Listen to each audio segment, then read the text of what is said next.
1절부터 12절 말씀 우리 한 절씩 교독하시겠습니다.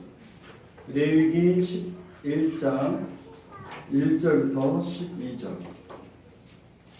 여호와께서 모세와 아론에게 말씀하여 이르시되 이스라엘 자손에게 말하여 이르라.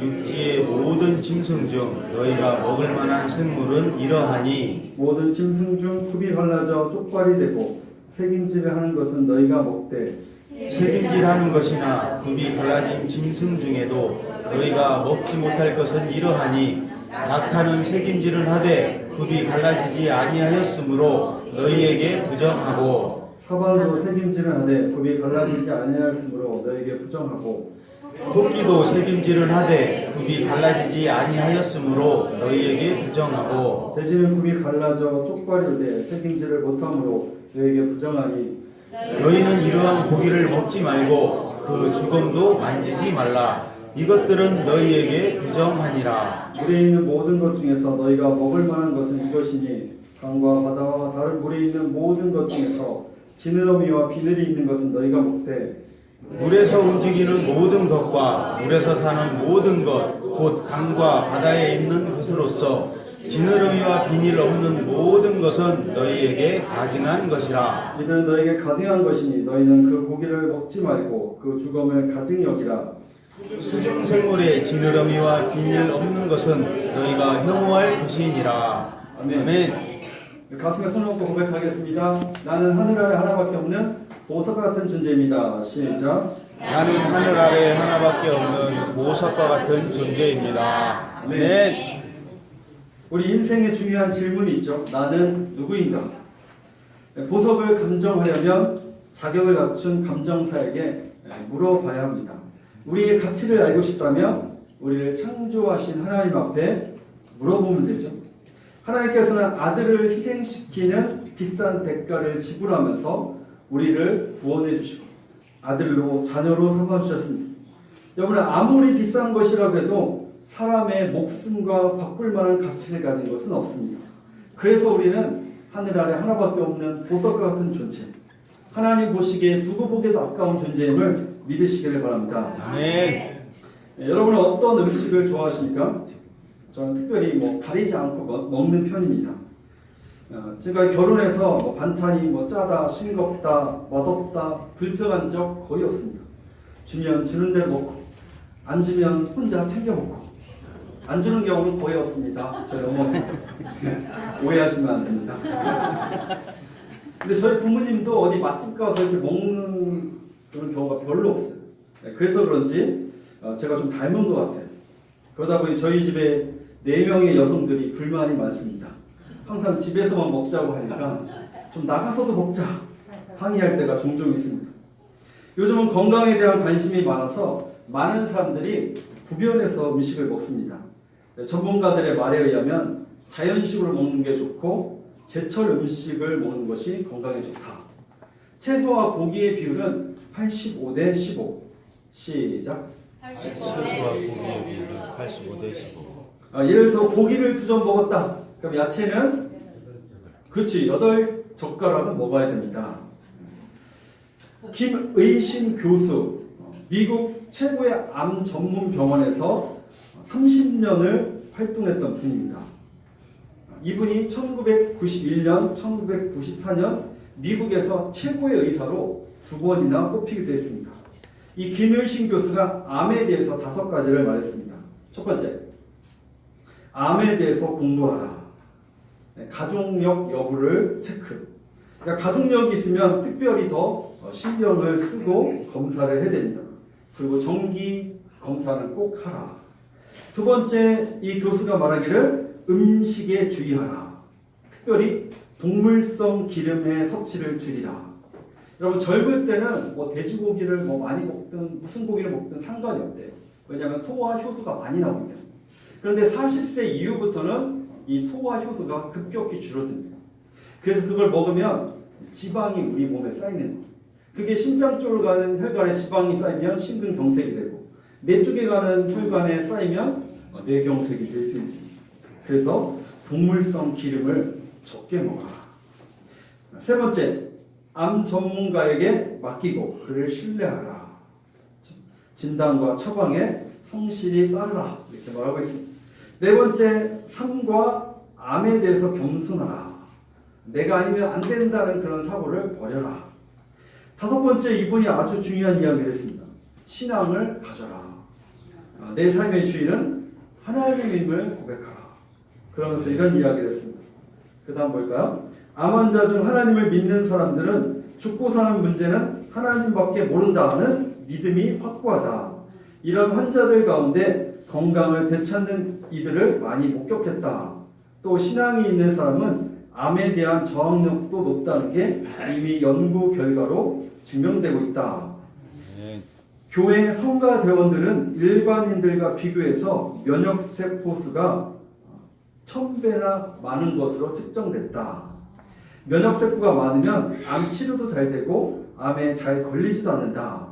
내 경험으로도 믿는 사람이 믿음 없는 사람보다 암을 이기는 힘이 강하다. 김의신 교수가 이런 이야기를 했습니다. 저는 우리 교회 모든 성도들이 늘 영육간에 강건하기를 축복합니다. 오늘 본문은 하나님이 이스라엘 백성에게 주신 음식 규례에 대한 말씀입니다. 하나님이 천지를 창조하시고 어떻게 평가를 내리시냐면 보기에 심히 좋았더라. 창세기 1장 31절 말씀. 시작. 하나님이 지으신 그 모든 것을 보시기에 심히 좋았더라. 저녁이 되고 아침이 되니 이는 여섯째 날이니라. 하나님이 우주 만물을 창조하셨습니다. 하늘을 창조하시고 땅을 창조하시고 바다를 창조하셨습니다. 뿐만 아니라 해, 달, 별도 만드시고 생물과 짐승도 만드셨습니다. 하나님 그것을 보고 보시기에 심히 좋았더라. 그런데 오늘 본문 말씀 보니까 부정한 생물이 있다 이렇게 말하고 있어요. 다 좋았다 이렇게 얘기했는데 갑자기 레위기에서는 부정한 생물이 있다고 말하고 있습니다. 4절에서 7절 말씀. 좀 길지만 같이 읽겠습니다. 시작. 새김질하는 것이나 급이 갈라진 짐승 중에도 너희가 먹지 못할 것은 이러하니 낙타는 새김질을 하되 급이 갈라지지 아니하였으므로 너희에게 부정하고 사반도 새김질을 하되 급이 갈라지지 아니하였으므로 너희에게 부정하고 토끼도 새김질을 하되 급이 갈라지지 아니하였으므로 너희에게 부정하고 돼지는 급이 갈라져 쪽발이 이루되 새김질을 못함으로 너희에게 부정하니. 낙타, 사반, 토끼, 돼지는 부정한 동물이라고 말하고 있어요. 사반은 오수리를 말합니다. 이런 동물은 부정한 동물이다. 이 동물은 먹지도 말고 죽은 것은 만지지도 마라. 그리고 문제는 우리가 다른 건 다 안 먹고 있는데 돼지고기는 우리가 종종 먹지 않습니까? 지금도 유대인들, 이슬람교인들은 돼지고기를 먹지 않습니다. 천지를 창조하실 때 보기에 심히 좋았다고 말했는데 왜 레위기에서는 부정한 동물에 있다고 말씀하셨을까? 성경 학자들이 연구를 시작했어요. 그래서 왜 하나님이 이런 동물을 못 먹게 했을까? 첫 번째, 위생과 건강 때문이라는 관점이 있습니다. 그러니까 낙타, 토끼, 돼지, 오리, 오수리 위생적으로 우리에게 해롭기 때문에 하나님이 먹지 말라고 했을 것이다. 여러분 소고기는 날로 먹지 않습니까? 돼지고기는 날로 먹으면 선모충병에 걸릴 수 있습니다. 부정한 동물은 질병을 일으키고 건강에 해를 끼치기 때문에 하나님이 이런 동물들을 먹지 말라고 했을 것이다. 일부는 타당성이 있으나 100% 맞지는 않습니다. 여러분 돼지고기는 전염성이 있죠. 소고기도 있습니다. 우리나라는 아직 한 번도 없지만 미국에서 광우병이 있었습니다. 의학이 발달되지 않은 시대에 하나님이 이스라엘 백성을 보호하기 위해서 이렇게 부정한 동물을 정해주셨다. 이렇게 해석을 하는 사람이 있습니다. 그러나 일부는 타당성이 있지만 완전한 설명은 아닙니다. 두 번째, 종교적 목적이 있다. 이렇게 보는 학자가 있습니다. 이방인들은 제사를 지낼 때 돼지를 제사를 지냅니다. 돼지 머리. 그러니까 하나님은 이방인들과 섞이지 않도록 하기 위해서 부정한 동물을 정했다. 이렇게 얘기합니다. 특별히 돼지는 굽고 죽은 돼지는 더 비싸대요. 근데 이방인들은 돼지만 제사로 지내는 게 아니라 양이나 염소도 제사로 지냅니다. 종교적 목적 때문에 하나님이 이렇게 정해주었다. 이것도 일부는 타당성이 있지만 완전한 설명은 아닙니다.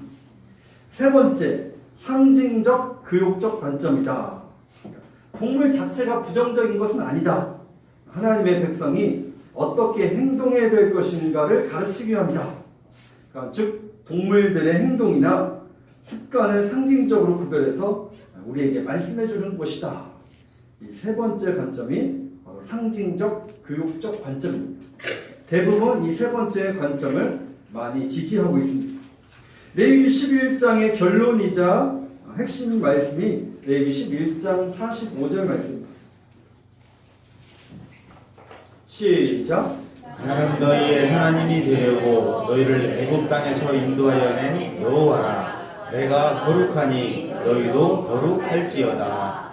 그러니까 레위기 전체의 핵심 구절이 레위기 11장 45절인데 하나님이 말씀하시고자 하는 의도는 뭐냐면 어떤 동물이 부정하고 어떤 동물은 정하고 그게 중요한 게 아니라 너희도 거룩하라.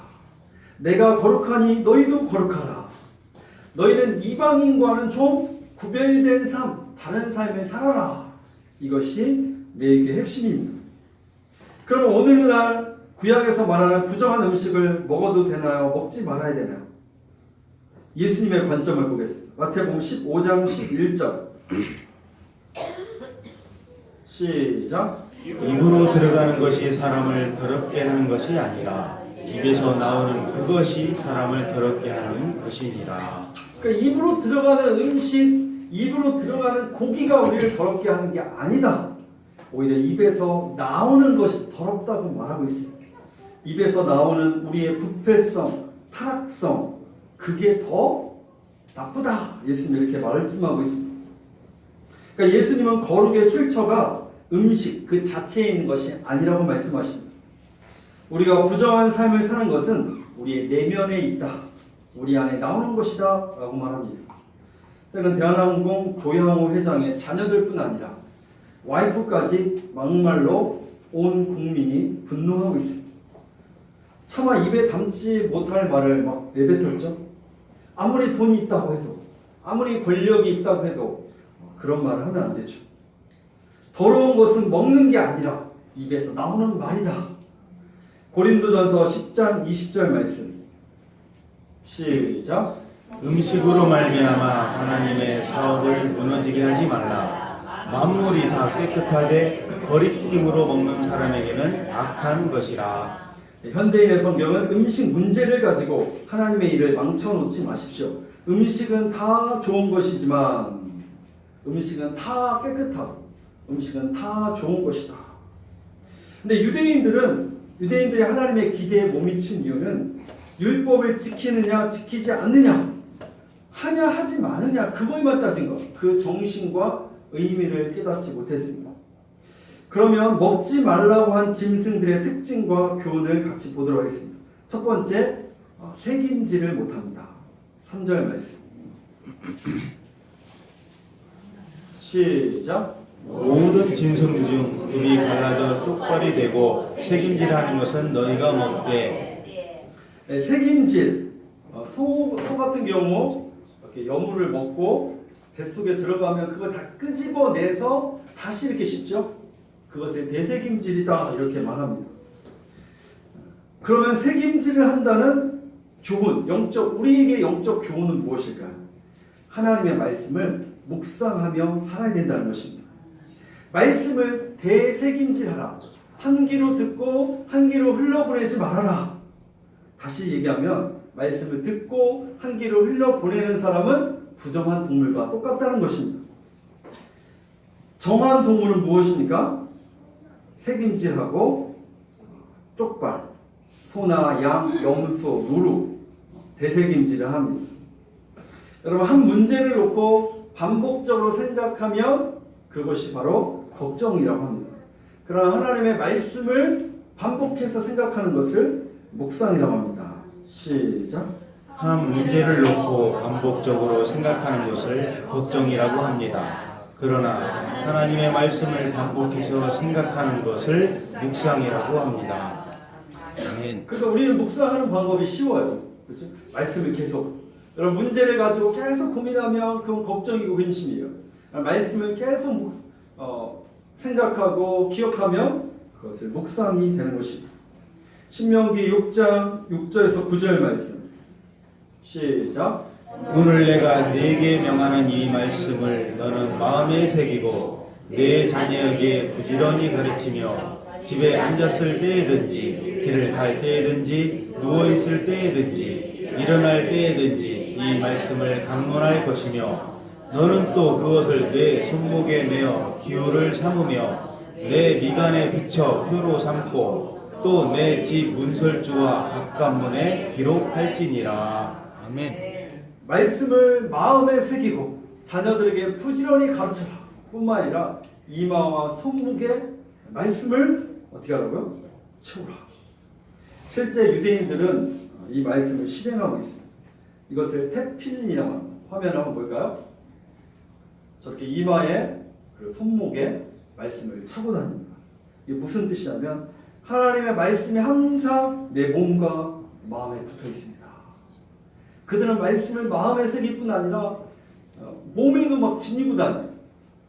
하나님이 항상 내 몸과 마음에 붙어 있다. 저것을 테필린이라고 합니다. 뿐만 아니라 출입문에도 그들은 말씀을 붙여놓고 다니죠. 이것을 매주자라고 합니다. 저 문 앞에 저렇게 있죠. 저걸 매주자라고 합니다. 저 안에다가 말씀을 넣고 이들은 출입할 때마다 거기에 손을 얹고 감사기도를 합니다. 그렇죠? 아침에 학교 갈 때 거기다 손을 얹고 말씀을 생각하고 집에 돌아올 때도 손을 얹고 그리고 이들은 이렇게 기도합니다. 하나님이 나의 출입을 지금부터 영원까지 지키시리다. 시편 121편 8절 시작. 하나님이 나의 출입을 지금부터 영원까지 지키시리로다. 그러니까 유대인들은 이 말씀을 이렇게 철저히 가까이 하는 삶을 살아갑니다. 인터넷에 올라온 글이 있습니다. 시편 23편을 이렇게 구성했습니다. 스마트폰은 나의 목자시니 내가 부족함이 없으리로다. 그가 나를 온갖 세상을 찾게 하시며 많은 정보와 게임으로 인도하시는도다. 내 영혼을 경건에서 떨어지게 하시고 세상 길로 인도하시는도다. 내가 사망의 음침한 골짜기로 다닐지라도 해를 두려워하지 않을 것은 위치 추적 애플이 깔려 있습니다. 비상 전화와 녹음과 카메라가 나를 안위하시나이다. 최신 폰께서 내 손 안에서 떠나지 않으시고 나 또한 익숙하니 내 재미가 넘치나이다. 나의 평생의 인터넷과 카톡이 정녕 나를 따르리니 내가 여호와의 집에 아주 멀어지리다. 여러분 스마트폰에 중독되면 안 됩니다. 게임에 중독되면 안 되고 술에 중독되면 안 되고 여러분 말씀으로 공급받는 인생이 되시길 축복합니다. 네. 여러분 요즘 아이들 예배 1시간 드리는데도 그 스마트폰 만지작거려. 그 1시간도 못 참아. 여러분 스마트폰 뭐 좋아요 방문해서 많으면 뭐합니까? 내가 공허하니까 그런 거예요. 이런 아이들은 세상에 나가면 백전백패를 다 당합니다. 말씀을 새기고 말씀이 나를 지배하고 이길까 말까 하는데 그 1시간 못 참아갖고 문자 오면 확인하고 여러분 저와 여러분이 말씀에 붙들려 살아가기를 축복합니다. 네. 우리 교회는 은근히 훌륭하신 분들이 많은데 우리 집사님 중에 한 분은 이 말씀과 함께 감사의 길을 쓰는 사람이 있어요. 은혜 받은 말씀을 그리고 감사의 길을 같이 이렇게 쓴대요. 대단하지 않습니까? 제가 이름은 말씀드리지 않겠습니다. 남자 집사님이고 임모모 집사님이십니다. 여러분 하나님 말씀을 가까이 하면 말씀이 나를 이끌어가. 바로 대생직임질을 했다는 뜻은 말씀으로 공급받고 말씀으로 힘을 얻고 말씀으로 위로받고 말씀으로 승리하는 것을 말합니다. 감사의 일기가 왜 중요하냐면 한번 영상을 한번 같이 한번 볼까요? 감사를 끄집어내는 거잖아요. 행복감을 늘리는 방법에 대한 실험을 했습니다. 인터넷으로 참여한 411명을 대상으로 하루 3가지 감사한 일을 찾아서 쓰게 했는데요. 이것은 참가자들을 매우 행복하게 만들었습니다. Writing down 3 things that went well today and why they went well, we believe it re-educates attention to the positive. So normally our attention is disproportionately devoted to the negative. The Pleistocene brain is built to worry. It's built to focus on the things that have gone wrong. 단 일주일 동안 썼을 뿐인데 참가자들 중 우울증을 앓은 사람들은 우울 증세가 급격히 감소했고요. 동시에 행복감이 크게 증가했습니다. 그런 과제를 충실하게 수행한 사람들한테 그 우울증이 줄어들고 그리고 행복감이 증가되는데 그 행복감은 일시적인 게 아니라 저희가 6개월 뒤에 측정을 했을 때도 단지 처음에 과제가 끝났을 때 그 수준을 넘어서서 그 행복감이 계속해서 증가하고 있었어요.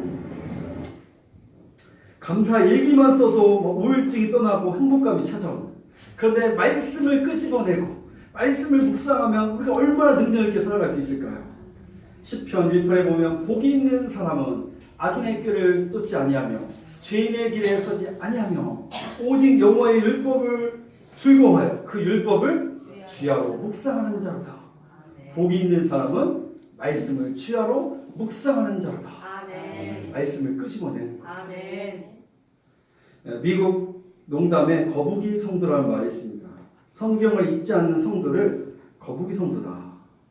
새는 9일 동안 먹지 않아도 산다고 합니다.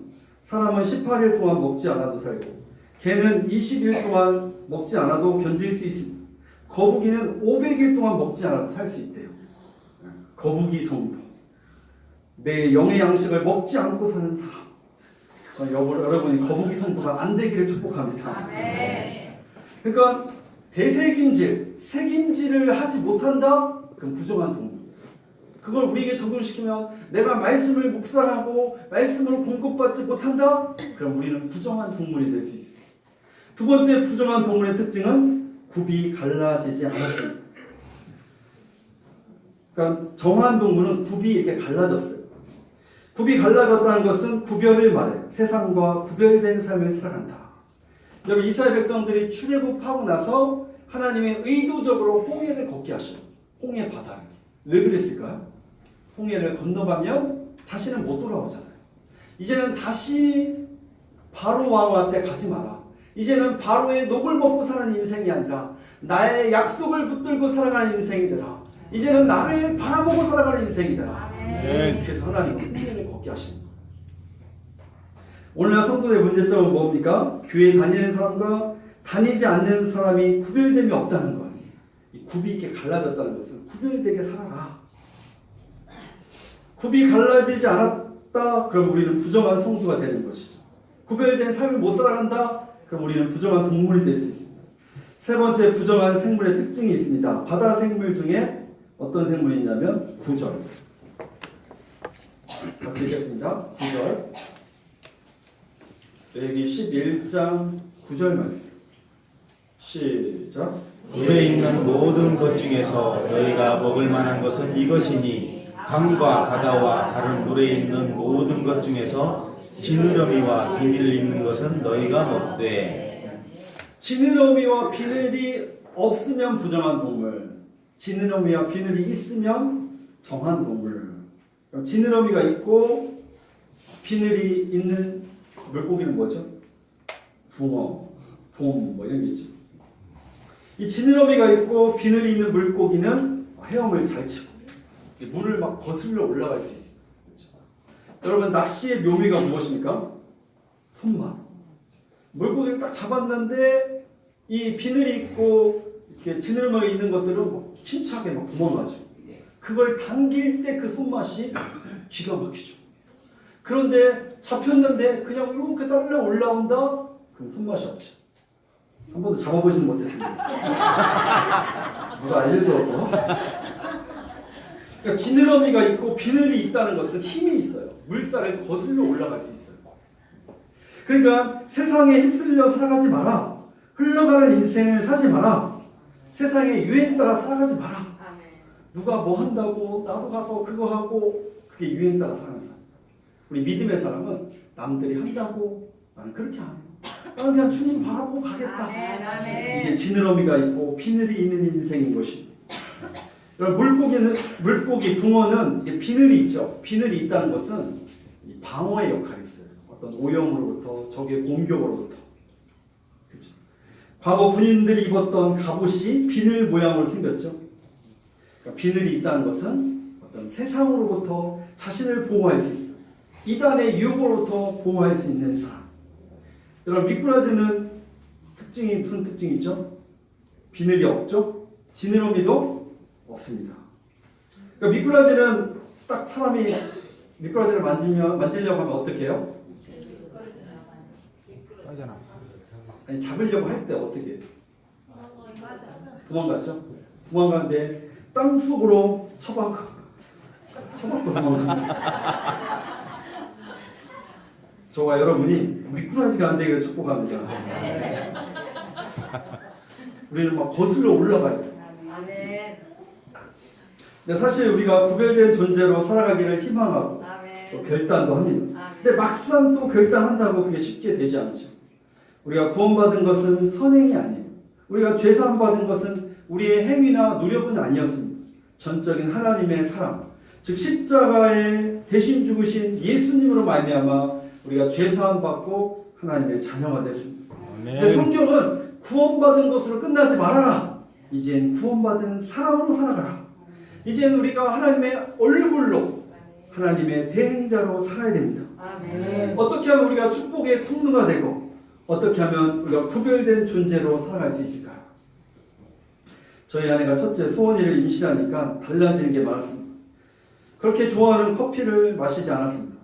그렇게 공부하기를 싫어했는데 소원이를 임신하고 수학 문제집을 사갖고 막 수학 문제집을 푸는 거예요.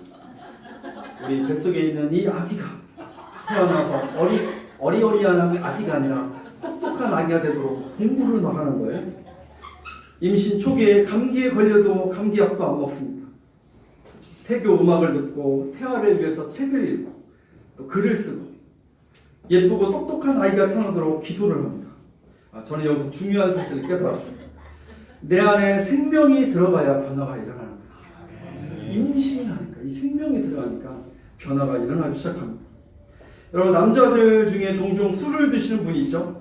여자가 술을 끊으라고 해서 술을 끊는 경우는 거의 없습니다. 담배를 피시는 분이 있죠. 여자가 담배를 끊으라고 해서 끊는 남자는 많지 않습니다.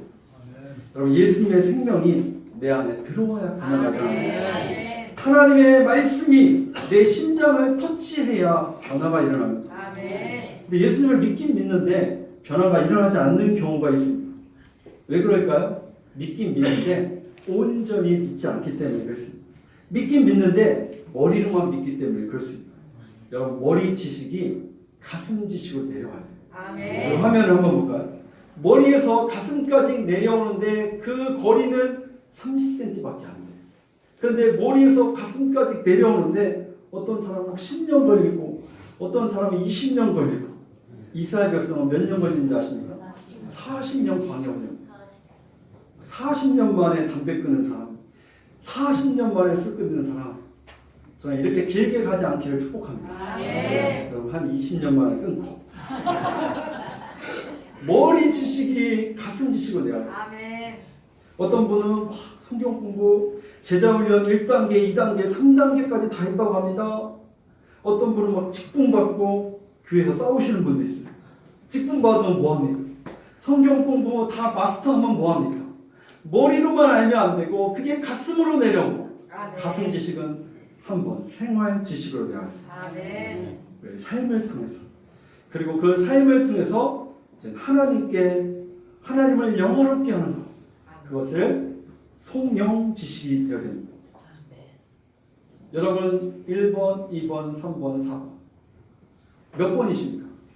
1번 한번 마음으로 손을 들어보겠습니다. 나는 1번 같아. 4번 나는 4번 같아.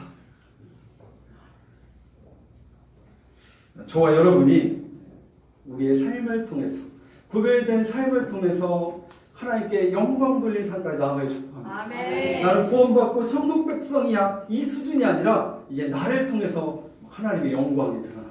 아멘. 이게 바로 정한 동물. 이게 바로 구별된 사람인 것입니다. 아멘. 저와 여러분을 통해서 하나님의 영광이 드러나기를 주님의 이름으로 축원합니다. 아멘. 기도하시겠습니다.